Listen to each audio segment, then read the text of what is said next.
Boa noite, entrando no ar mais uma edição do seu Cultura do Bunker. Agora tem que me acostumar. Chega de leitura de história na quarentena e ficamos com Cultura do Bunker. Ao som aqui de Deja Vu, um cover de Unbreak My Heart, da Toni Braxton. Vamos lá para as nossas considerações do dia de hoje. A notícia hoje é basicamente sobre a contaminação do nosso presidente. Então, para poder informá-los, saiu uma matéria no final da tarde de hoje aqui com a análise do médico que atendeu o presidente da República. Então, segundo o médico, o resultado mostra que o presidente está numa forma não complicada de contaminação. O coronavírus tem um dos principais acontecimentos relacionados ao pulmão. Na maioria dos pacientes que evoluem de forma grave, é recorrente o acometimento pulmonar. As formas leves não geram alteração. A tomografia pulmonar é feita a partir de um equipamento de raio-x, onde a imagem resultante permite que o médico analise o pulmão e as estruturas. No caso do coronavírus, o exame mostra uma imagem padrão que os médicos chamam de vidro fosco. Você pede para o paciente segurar a respiração durante 20 minutos, então o ar no resultado da tomografia é mostrado em preto dentro do pulmão. O vidro fosco, que é o caso do Covid-19, são essas pequenas áreas mais claras no meio da região escura. Mas em resumo, o presidente vai muito bem, obrigado, a contaminação é leve e fica aí mais uma interrogação para a gente continuar matutando sobre o nível de gravidade que varia de pessoa para pessoa, né? Somos todos seres humanos, óbvio, mas temos diferenças. E essas diferenças são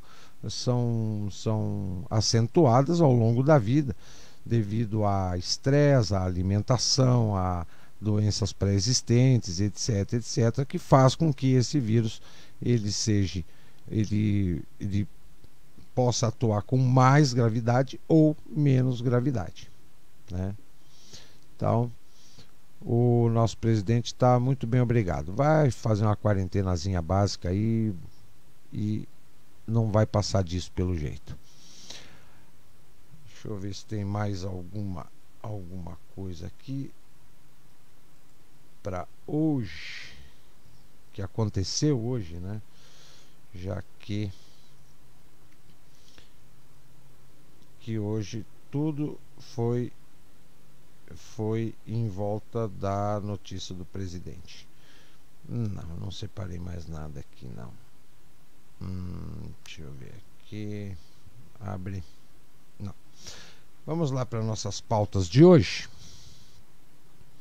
Hoje eu vou falar sobre.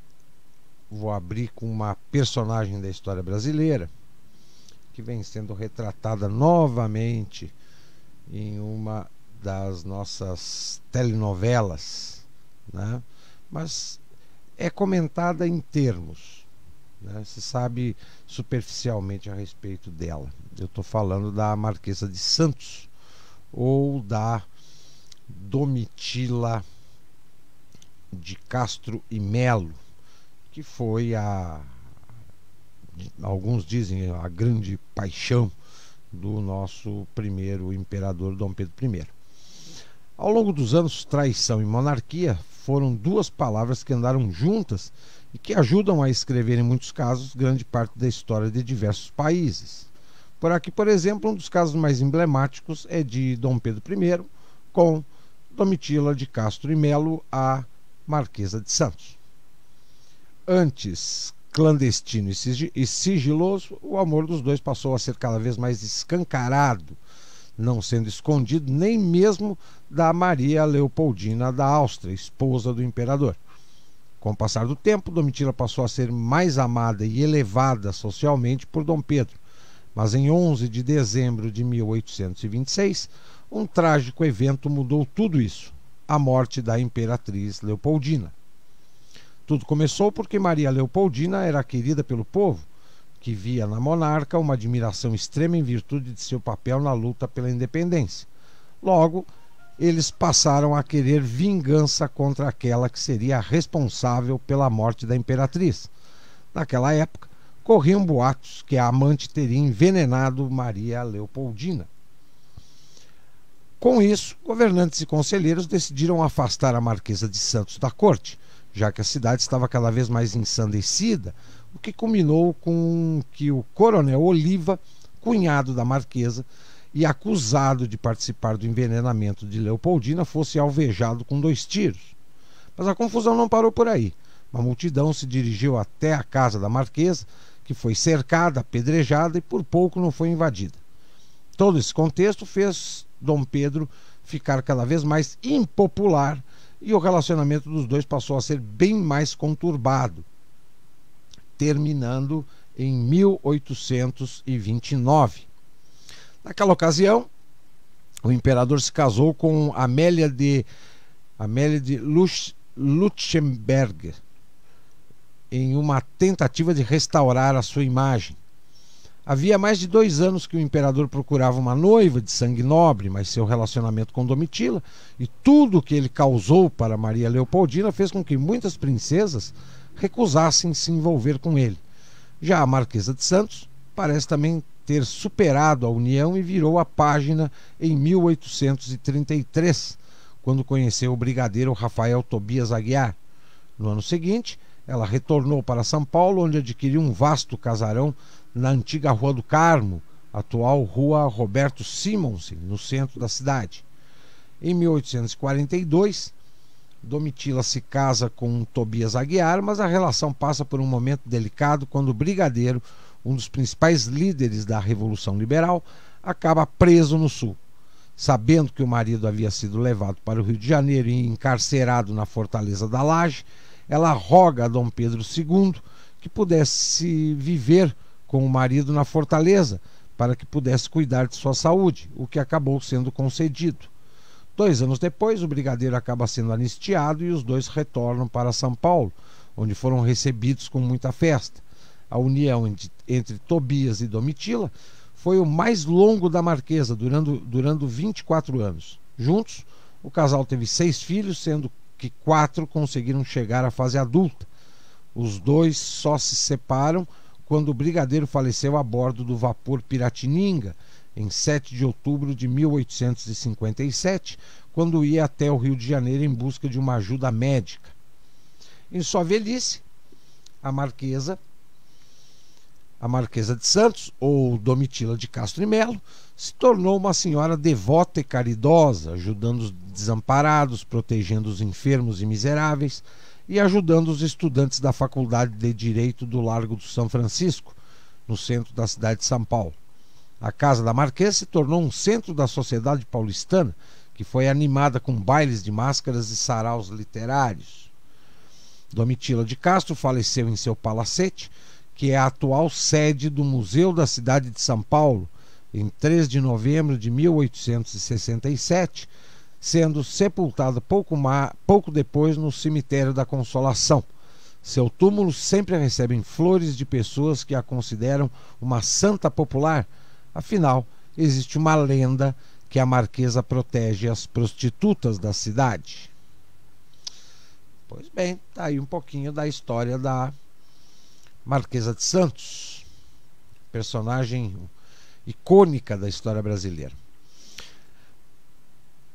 Hoje eu trago para vocês vamos falar um pouquinho sobre Antônio Gramsci, cara que foi introduzido no Brasil, principalmente a partir do governo Fernando Henrique Cardoso, e que seu pensamento, suas teorias e suas agendas são aplicadas no Brasil há mais de 30 anos e vem funcionando a pleno vapor.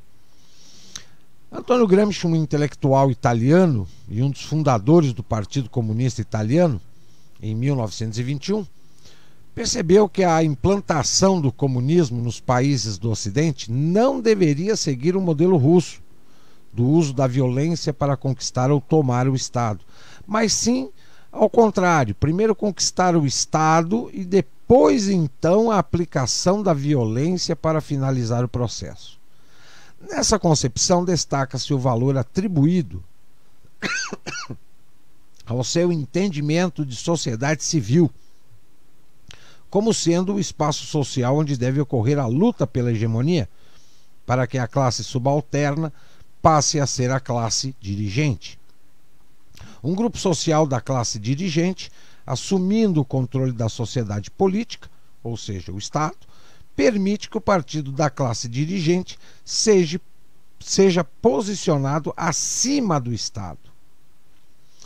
A manobra simples, lenta e gradual utiliza-se dos instrumentos legais e políticos da democracia para, de forma pacífica e sorrateira, minar e enfraquecer as principais trincheiras democráticas: o executivo, o legislativo, o judiciário, as forças armadas, a religião e a família. Usando a propaganda subliminar, o populismo e a demagogia, as consciências são entorpecidas e é criada a sociedade massificada para a luta pela hegemonia. É exatamente o que todo brasileiro faz hoje, grudado em algum partideco de esquerda ou social-democrata. Porque tanto a esquerda mais tradicional como a social-democracia, e aí eu incluo todos os partidos que têm um S na sua legenda, PSDB, PSL, PSC, PSD, todos eles utilizam essa estratégia do Antônio Gramsci. O envolvimento estratégico também é simples e eficaz, conduzindo o processo em 3 fases. Na primeira, organiza o partido das classes subalternas e luta pela ampliação das franquias democráticas para facilitar a ação política, explorando as deficiências e vulnerabilidades do governo. Na segunda, luta pela hegemonia das classes subalternas, criando as condições para a tomada de poder. E na terceira fase, toma o poder impondo novos valores e princípios através de uma nova ordem, que foi exatamente isso que PSDB e PT fizeram nos últimos 30 anos. Tomaram o poder, impuseram novos valores e princípios e começaram a formar uma nova ordem dentro do país. E o que a gente vê hoje é a nova ordem criada pelo PSDB e pelo PT nos últimos 30 anos. É essa zona, essa sociedade pobre, podre e dependente do Estado. O socialismo pacífico é a etapa intermediária para o socialismo marxista, o marxismo-leninismo. Preso em 1926, escreveu na prisão Cadernos do Cárcere, contendo o seu pensamento sobre a tomada do poder de forma pacífica. Foi libertado pouco antes de morrer em 1937.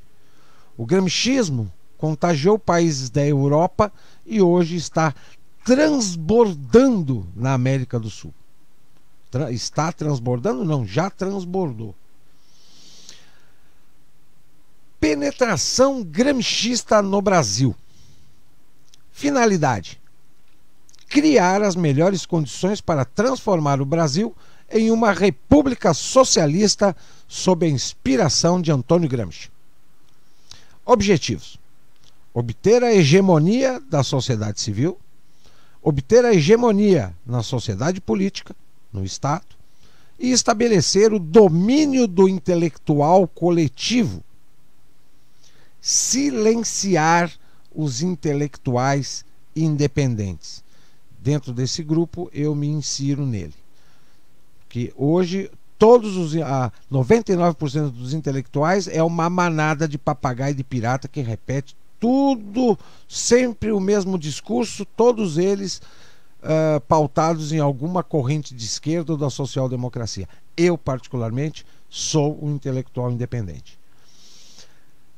Método: realizar a transformação intelectual e moral da sociedade pelo abandono de suas tradições, usos e costumes, mudando valores culturais de forma progressiva e contínua, introduzindo novos conceitos que, absorvidos pelas pessoas, criam o senso comum modificado, gerando uma consciência homogênea, construída com sutileza e sem aparente conteúdo ideológico, buscando a identificação com os anseios e necessidades não atendidas pelo poder público. Assim, é estabelecido o desejo de mudança em direção a um mundo novo, com a sociedade controlada através dos mecanismos de uma democracia popular, onde os pensadores livres, temendo o rótulo de retrógrados ou alienados, se submetem a uma prisão sem grades, calando a voz de divergência existente dentro de si e se deixam, assim, vencer pelo senso comum modificado. Este prossegue intoxicando a sociedade sob a égide do Estado, usado para reduzir e suprimir a capacidade de reação individual e coletiva. Não é que os pensadores livres se submetam a se calar. O problema é que hoje o próprio povo ele coloca os pensadores livres num processo de ostracismo. E se, dependendo daquilo que o pensador livre for falar, ele pode ainda ser processado. Então, para evitar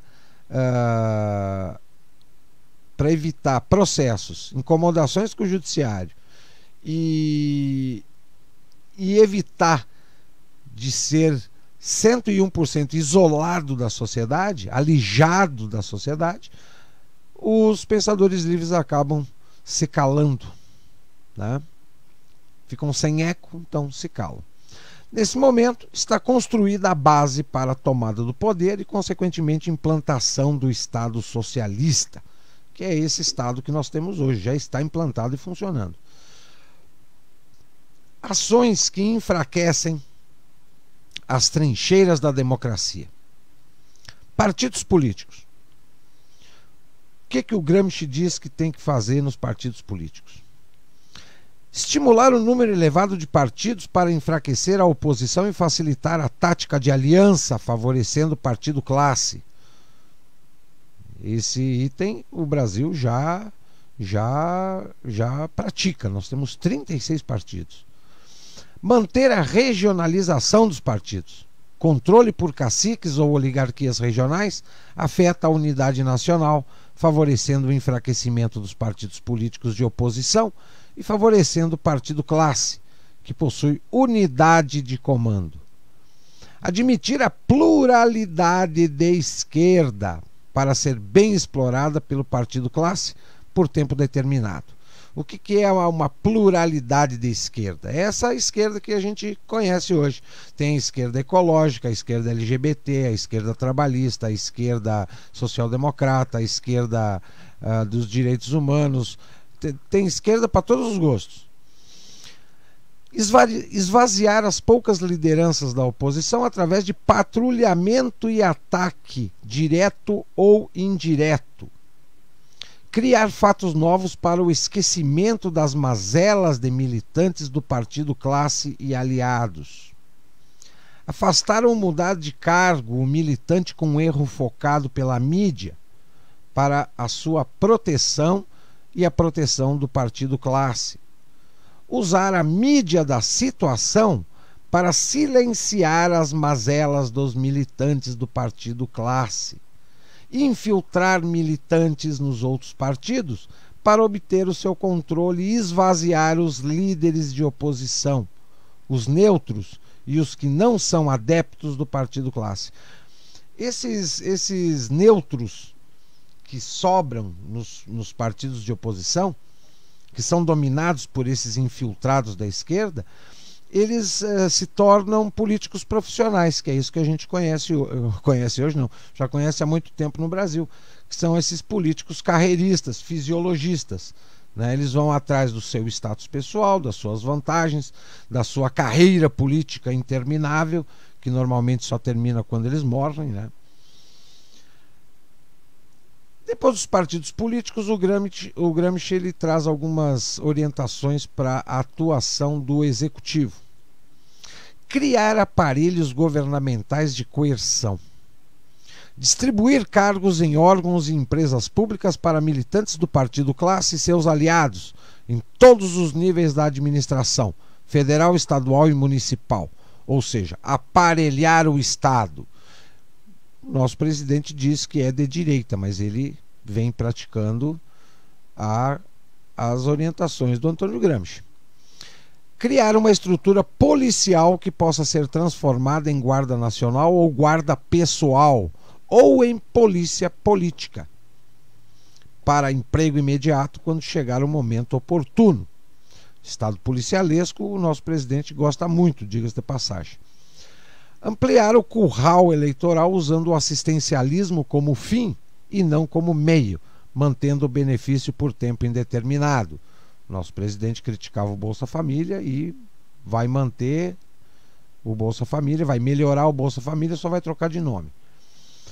Manter o curral eleitoral através de um sistema de ensino controlando o baixo nível de aprendizagem e desenvolvimento da inteligência. Isso vem sendo praticado gradativamente, né? O controle e o baixo nível de aprendizagem e desenvolvimento da inteligência vem sendo aplicado desde o tempo do Fernando Henrique, né? Então nós já temos aí no mínimo umas 2 gerações de cidadãos brasileiros, né, que só tem canudo embaixo do braço, porque inteligência que é bom nada. Silenciar a imprensa através de emprego da verba pública destinada à propaganda, mantendo a população sem informação correta. Diga-se de passagem, Fernando Henrique e o PT gastavam rios de dinheiro em propaganda governamental e o nosso presidente já anunciou que vai dobrar a verba publicitária. Neutralizar políticos de oposição e aliados através de distribuição de dinheiro, cargos ou qualquer outro tipo de benefício pessoal ou familiar.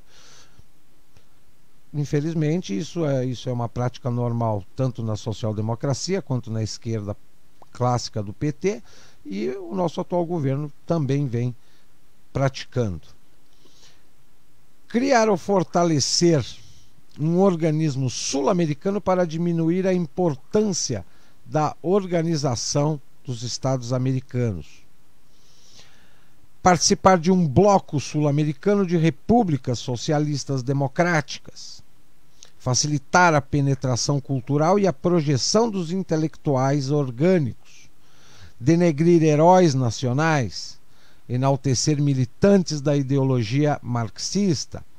Desmerecer fatos e vultos marcantes da história nacional, impedir a tomada da consciência nacional, entorpecer a vontade nacional, eliminar valores do processo histórico-cultural nacional, mudar usos e costumes, enfraquecer o moral, mudar traços da identidade nacional, mudar valores e princípios ético-morais, enfraquecer a família, enfraquecer a coesão nacional, lançar a discórdia no seio da população através do crime organizado, desviar o foco dos detalhes em torno de questões relevantes em áreas estratégicas, como a saúde, a educação, a segurança, a defesa, isentando o governo de responsabilidade pelas deficiências e vulnerabilidades. Estabelecer um poder paralelo ao do Estado, ou seja, um conselho de política externa, uma comissão de direitos humanos, alimentar as ONGs com dinheiro público e estimular outras para atuarem na sociedade civil, apoiando direta ou indiretamente a luta pela sua hegemonia. Lá no Legislativo, ele orienta o seguinte: eleger militantes do partido classe, unir temporariamente os partidos de mesma ideologia, fazer alianças com partidos de ideologia oposta, desmoralizar o legislativo, mantendo privilégios, barganhas e a falta de espírito público, criar leis para dar o respaldo às mudanças de usos, costumes e valores da nacionalidade brasileira? Obter o controle do legislativo para conquistar o domínio da sociedade política através do partido classe. Enfraquecer o legislativo como fiscal do executivo e submeter o Estado ao controle do partido classe. Tudo isso foi feito pelo PT, só que ele se perdeu na curva quando cresceu o olho para cima da corrupção, mas ele estava praticando direitinho essas orientações. No judiciário, retardar ou impedir a modernização da estrutura do judiciário, retardar ou impedir o aperfeiçoamento do funcionamento do judiciário, estimular o corporativismo extremado da magistratura, manter o magistrado afastado do povo e de suas necessidades, difundir na sociedade civil as ideias de parcialidade, ineficiência e improbidade, desacreditar o judiciário perante as classes subalternas, explorando a lentidão funcional e a corrupção e privilégios dos magistrados como funcionários públicos. E, por óbvio, aparelhar o judiciário, o que isso também já está num estágio bastante avançado. Eu creio que mais de 90% do nosso judiciário hoje, todo ele está contaminado por alguma corrente de esquerda. No sistema de ensino, usar as universidades como refúgio ideológico, buscar a hegemonia nos meios intelectuais, construir uma nova massa de manobra usando as universidades, a mídia e as editoras, criar a geração revolucionária nas escolas do ensino médio, usar professores da nova massa de manobra no ensino básico, fortalecer o controle do sistema de ensino que não ensina a pensar através do MEC. Professores dessa nova massa de manobra já lotaram as salas de aula. E quando eu falo em professores, são aqueles com licenciatura e principalmente os pedagogos, porque a pedagogia no Brasil é um curso, é uma graduação extremamente ideológica e de esquerda. Apagar a memória do povo reescrevendo a história do Brasil para fatos e vultos nacionais relevantes. Mudar valores e princípios ético-morais. Enfraquecer a vontade nacional. Transformar a consciência nacional em consciência do partido político. Controlar escolas e universidades particulares através de sindicatos e com uma reforma universitária.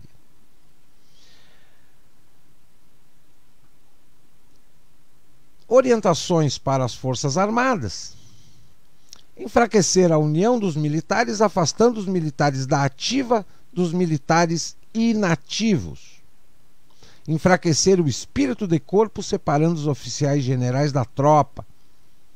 Introduzir a curto prazo o uso de drogas entre os militares. Disseminar a médio prazo o homossexualismo entre os militares. Preparar a longo prazo as gerações de chefes militares que servirão ao governo e não à pátria, modificando a grade curricular das escolas de formação. Enfraquecer a credibilidade e a confiança da população nas Forças Armadas. Desestimular profissionalmente os militares que servem à pátria e não ao governo. Criar o ambiente em que os oficiais terão apenas a visão da expressão militar e não de todo o poder nacional. Enfraquecer o espírito combativo de fundamental importância no confronto bélico. Pensamento de Gramsci está sendo aplicado de forma dissimulada e protegida pelas franquias da democracia, tornando difícil a sua identificação. Já se passam mais de 30 anos e o brasileiro ainda não identificou. Conhecendo o pensamento de Gramsci, as técnicas para sua aplicação e com uma análise paciente e detalhada, da conjuntura nacional, chega a ser surpreendente a infiltração do marxismo-gramscismo na sociedade brasileira, encontrando Gramsci a decisão sobre o que e como fazer é do descobridor. Já é hora de deixarem de lutar por ideologias importadas, inadequadas às características do brasileiro, que atendem a interesses estrangeiros ao dificultarem o progresso do nosso país. Muito bem, está aí a agendinha dele sendo aplicada 99% no Brasil e funcionando a pleno vapor.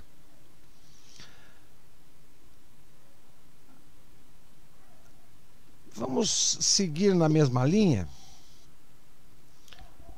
falar um pouco da batalha da linguagem. O famoso escritor francês Victor Hugo observou: resistimos à invasão dos exércitos, não resistimos à invasão das ideias. Ora, assim como os armamentos usados pelos exércitos são transportados em caminhões, aviões, helicópteros ou mesmo pelas tropas de infantaria, as ideias são expressas, e isso é uma simples tautologia, por meio da linguagem, que é o meio sistemático de comunicá-las por meio de sinais convencionais sonoros e escritos, e gestuais, corporais, geométricos e mímicos. É a linguagem, portanto, o elemento mediante o qual expressamos nossos pensamentos, ideias, opiniões, expectativas e sentimentos. É o elemento comunicador por excelência. Onde há comunicação, há necessariamente linguagem. A linguagem é o sistema de sinais que utilizamos para efeito de nos comunicarmos, e a linguística é o estudo dos fenômenos segundo os quais as línguas envolvem. Você pode ter uma ideia excelente, até mesmo genial, mas se não souber comunicá-la, essa ideia não se espalhará e você perderá a batalha. Nunca é demais relembrar o velho José Abelardo Barbosa de Medeiros, mais conhecido como Chacrinha, um comunicador popular que tinha como um de seus famosos motes a frase: quem não se comunica se trumbica. Pura sabedoria popular, sem qualquer pretensão de erudição, mas que para determinados fins vale mais do que certos tratados de filosofia da linguagem. Pois bem, o ponto a que desejo chegar é que, fora do âmbito teórico, os liberais no Brasil e no mundo vêm se trumbicando há muitos anos, simplesmente porque, embora suas ideias sejam as melhores, não têm sabido comunicá-las devidamente para a sociedade. Ou seja, até o presente momento, nós simplesmente ainda estamos perdendo a batalha da linguagem.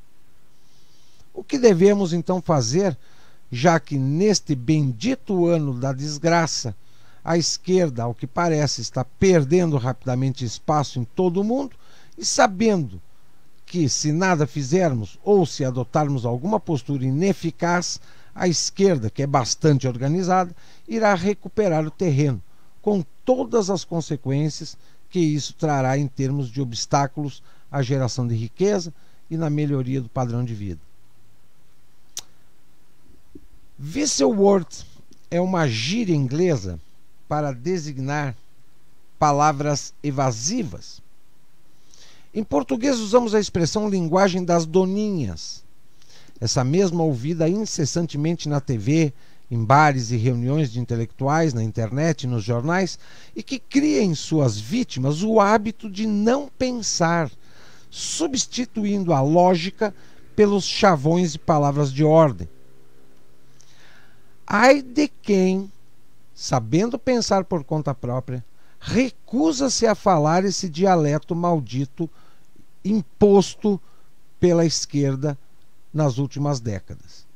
É logo taxado de elitista, conservador, misógino, racista, machista, homofóbico, coxinha e ignomínia das ignomínias, politicamente incorreto, além de outros adjetivos xingativos.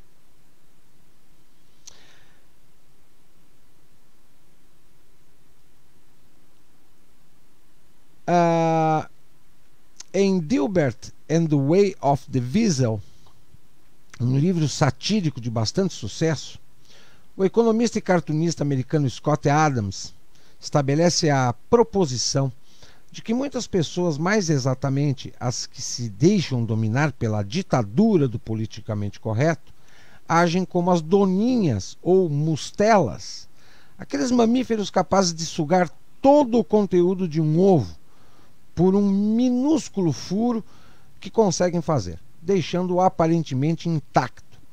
A humanidade, segundo essa sátira, não seria formada por pessoas boas ou más, mas sim por mustelas. Assim, o autor introduz sarcasticamente a zona da doninha, uma gigantesca área cinzenta entre o bom comportamento moral e a criminalidade aberta, que é de onde nos exploram sem parar. Chefes, empresários, fazendeiros, executivos, países e pessoas ricas, banqueiros, Donald Trump, Angela Merkel, enfim, todos os que são bem-sucedidos na vida. Em 27 hilariantes capítulos, Adams revela os segredos desses seres escorregadios, como reconhecê-los e como agem, denominando de Visliz, a língua oficial das doninhas, útil para ninguém entender racionalmente o que é dito e confundir os inimigos, como parte da estratégia gramsciana de implantar o socialismo sem recorrer às armas convencionais.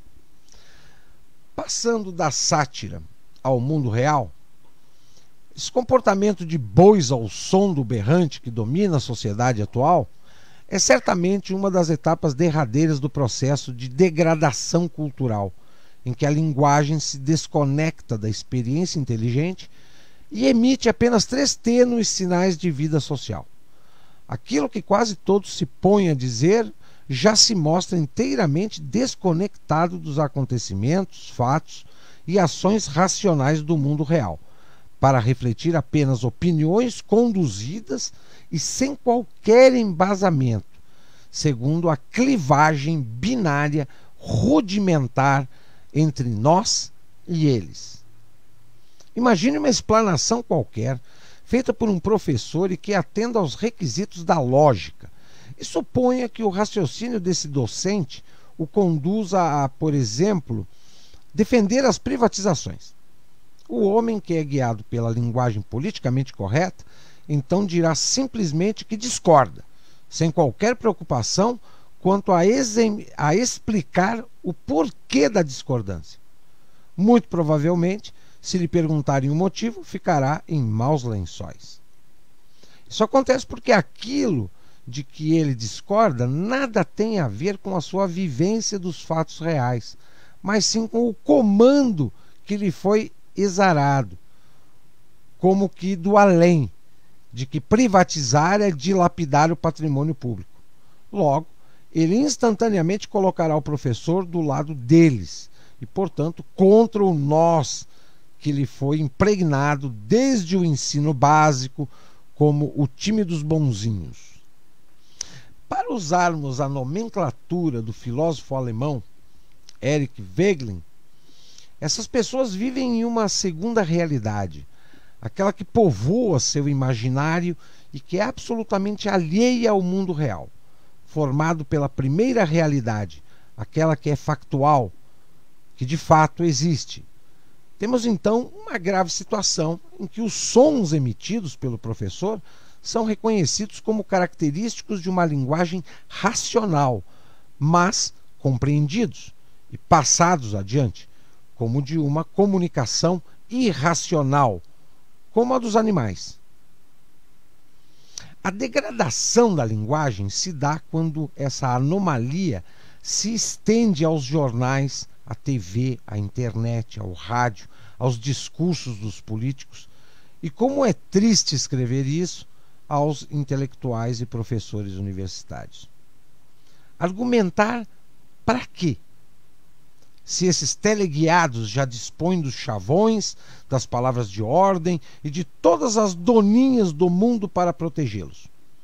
Mostrar racionalmente por que se discorda dessa ou daquela afirmativa, para quê? Se é suficiente buscar-se a leniência do grupo nós. Buscar convencer o outro lado para quê? Se é mais fácil intimidá-lo com a demonstração de que esse mesmo grupo é mais barulhento do que o grupo deles. Em suma, não há qualquer necessidade de demonstrar-se que se está com a razão, porque o que importa é amealhar o maior número possível de autômatos que compõem o nós e segregar os demais, mesmo que estes sejam a maioria, no curral utilizado para isolar a influência nociva de todos os mal-intencionados, ou seja, eles. Mas é evidente que essa verdadeira ditadura das doninhas, conhecida como linguagem politicamente correta, não está acontecendo por acaso. Tudo isso foi pensado, planejado e executado pacientemente durante décadas, como um incessante trabalho de formigas pela esquerda em todo o mundo. E o Brasil não ficou fora disso.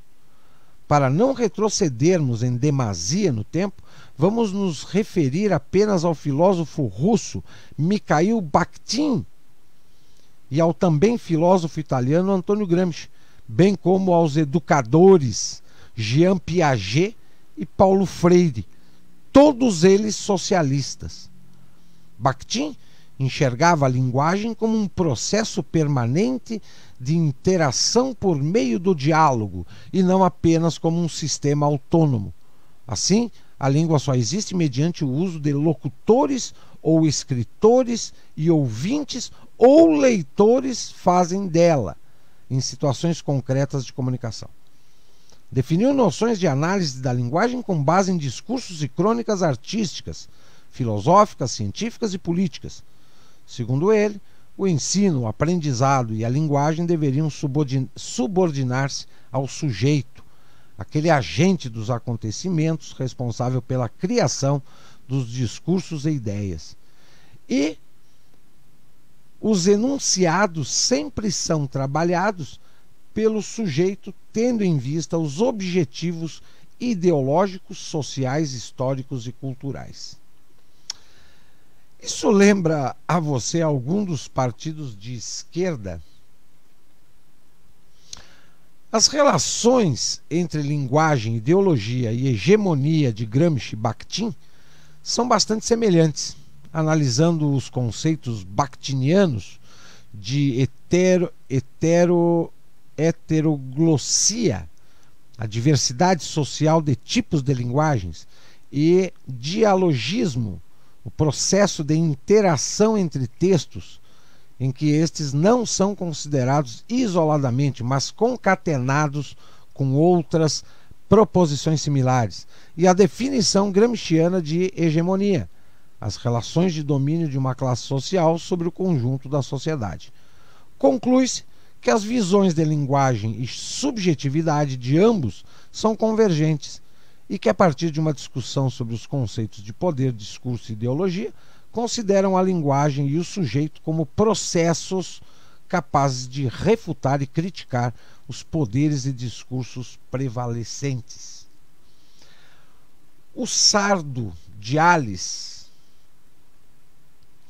Antônio Gramsci, certamente é mais conhecido no Brasil do que Bakhtin, como uma das maiores referências do pensamento esquerdista do século XX. E Gobo, o corcunda, assim apelidado por conta de um defeito físico, alinhava-se com o projeto político que visa a revolução proletária, mas se distinguia porque acreditava novamente que a chegada ao poder deveria ser antecedida por mudanças de mentalidade e que os agentes dessas mudanças deveriam ser os intelectuais e a ferramenta essencial deveria ser a escola. Enquanto a maioria dos pensadores marxistas enfatizava as relações entre economia e política, Gramsci deu maior importância à ação ideológica nos campos da educação, da cultura e da inteligência, no processo histórico de transformação. Muitos de seus conceitos permanecem atuais e, o que é pior, são postos em prática por governos e políticos em todo o mundo. Por exemplo, é dele é dele o de cidadania, pois foi Gramsci que levou a pedagogia à conquista da cidadania como um dos objetivos das escolas. Estas deveriam ser manipuladas para o que denominou de elevação cultural das massas, alegoria que, segundo ele, representaria a libertação das populações da visão de mundo baseada em preconceitos e tabus. A religião seria um deles, bem como dos usos e costumes tradicionais que impediriam a crítica das classes dominantes. A maior parte da obra de Gramsci foi escrita na prisão, por ordem de Mussolini, e só veio a ser divulgada depois da sua morte. Segundo Gramsci, toda relação de hegemonia é necessariamente uma relação pedagógica, isto é, de aprendizado, e obtém-se a hegemonia mediante uma luta de direções contrastantes, primeiramente no campo da ética e depois no campo da política. Para Gramsci, era necessário primeiro conquistar as mentes e só depois o poder. No campo da educação, duas influências consentâneas com essas ideias influenciaram a educação de maneira muito forte. A primeira foi a do francês Jean Piaget, para quem as crianças só podiam aprender o que estavam preparadas a assimilar. Aos professores caberia tão somente a tarefa de aperfeiçoar o processo de descoberta dos alunos. Piaget criticou acidamente a modalidade de ensino onde o professor dita e o aluno copia e repete. Crítica endossada pela segunda das influências, o pernambucano Paulo Freire, o pedagogo endeusado pela esquerda de nosso país e autor do famigerado A Pedagogia do Oprimido. Com seu método dialético de alfabetização, Paulo Freire dominou jocosamente a então maneira tradicional de educar, de educação bancária. Freire é, e não posso me furtar de aduzir, infelizmente, o patrono da educação brasileira, o que certamente explica as péssimas colocações do Brasil em todos os rankings internacionais divulgados anualmente há muito tempo. Mas trata-se, dizem seus adoradores, de pedagogia crítica, o que para mim não passa de uma antecipação do dialeto Wisselize para designar o grande equívoco que é o marxismo. A pedagogia no Brasil, ela não forma burocrata da educação, não forma professor, e eles se adonaram das salas de aula para não formar ninguém. Ah, beleza, né? Sempre que ouço ou vejo o nome de Paulo Freire, lembro-me de Roberto Campos, que não se cansava de se referir a ele como o educador que jamais educará uma criança sequer. Mas vale a pena verificarmos até que ponto suas divagações alucinatórias iam. A educação bancária ele contrapunha à educação libertadora. A primeira seria uma relação vertical entre educador e educando. Um deteria o conhecimento e a capacidade de pensar, e o outro seria o objeto que recebe o conhecimento e segue o mestre. O educador bancário, então, depositaria conhecimentos nos alunos e estes passivamente os receberiam. Tal concepção de educação teria como objetivo intencional formar indivíduos acomodados, não questionadores, e que se submeteriam à estrutura de poder vigente, sem objetivos de crescerem na vida, e teriam sido idealizada para acobertar os interesses dos dominadores.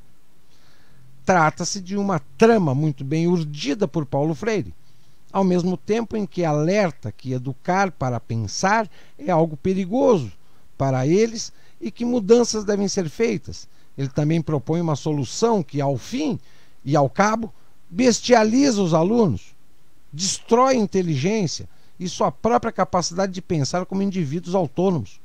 E, ao mesmo tempo em que critica a educação vertical ou bancária, sugere outra verticalidade de viés totalitário, a do Estado sobre os indivíduos, transferindo a autoridade de pais e professores para seu exército de ideólogos, ocupando as salas de aula, que é exatamente o que virou o sistema de ensino brasileiro. Segundo sua nomenclatura, uma educação libertadora ou problematizadora seria aquela que não separasse professor e aluno, em que ambos seriam concomitantemente educadores e educandos. Em suas palavras, desta maneira, o educador já não é o que apenas educa, mas o que, enquanto educa, é educado, em diálogo com o educando, que, ao ser educado, também educa. Esse pernambucano, além de estúpido, porque ele não era pedagogo, ele era um tremendo de um bom enrolador. Repare na recorrente estratagema dialético que consiste em dividir tudo o que existe no mundo na suposta dicotomia entre nós e eles, sem a qual o socialismo não pode existir. Nós, os bonzinhos, os socialistas de caráter ilibado e ótimas intenções, e eles, os malvados defensores do capitalismo, da propriedade privada e da economia de mercado de péssima índole e intenções escusas. Bakhtin, Gramsci, Piaget e Paulo Freire, os dois primeiros em plano mais filosófico e os dois últimos invadindo as salas de aula, podem ser responsabilizados pelo predomínio dito cultural que a esquerda vem exercendo há décadas em todo o mundo. A linguagem das doninhas é fruto, como escrevi anteriormente, de um trabalho árduo, paciente e de longo prazo da esquerda mundial. Mas como tudo que é errado não pode funcionar bem durante todo o tempo, as coisas podem começar a mudar. Eis alguns exemplos de palavras e expressões dessa novilíngua tão bem retratada por George Orwell e que bem ilustram a importância dessa batalha ao mesmo tempo em que nos exortam a eliminar esse lixo que vem contaminando seguidas gerações, destruindo sua capacidade de pensar, manipulando o idioma e cometendo enormes fraudes semânticas. Pequeno dicionário do politicamente correto. Homofobia, empoderamento, aquecimento global, patriarcado, ressignificação da família, misoginia, extrema-direita, mídia golpista, neoliberalismo, opressão, islamofobia, eurocentrismo, identidade de gênero, justiça social, dívida histórica, ocupação, transexualidade, cultura do estupro, que mais? Consciência social, espírito republicano, cidadãos críticos. Todos esses termos são termos politicamente corretos que fazem parte desta novilíngua criada pela esquerda gramsciana. Todo esse discurso contaminado ideologicamente tem uma característica indisfarçável, que é a negação da verdade, o que se explica pela orientação mercantilmente relativista do socialismo. E no plano prático, pelos conhecidos conselhos do nacional-socialista Goebbels, de que uma mentira repetida 1000 vezes torna-se verdade, bem como pelo ensinamento de Lenin de acusar os adversários do que você faz e chamá-los do que você é. Mas parece que uma nesga de esperança começa a se descortinar, em que a esquerda brasileira foi batida e humilhada em eleições recentes. Mas isso não é tudo. Vencer nas urnas é muito pouco ainda.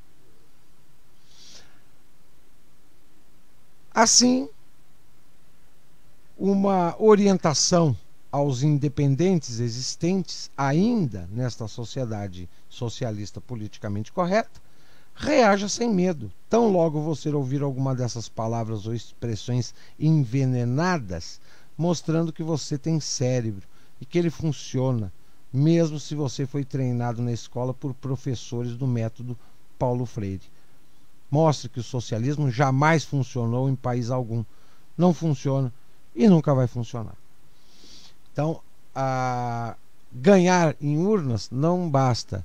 Idolatrar políticos, achar que um salvador da pátria é o suficiente para mudar o cenário que a esquerda fabricou ao longo de décadas? Não é, não. Não é, é muito pouco. E diga-se de passagem, quem está aí tem muito, pratica muito do que a esquerda já praticou, né?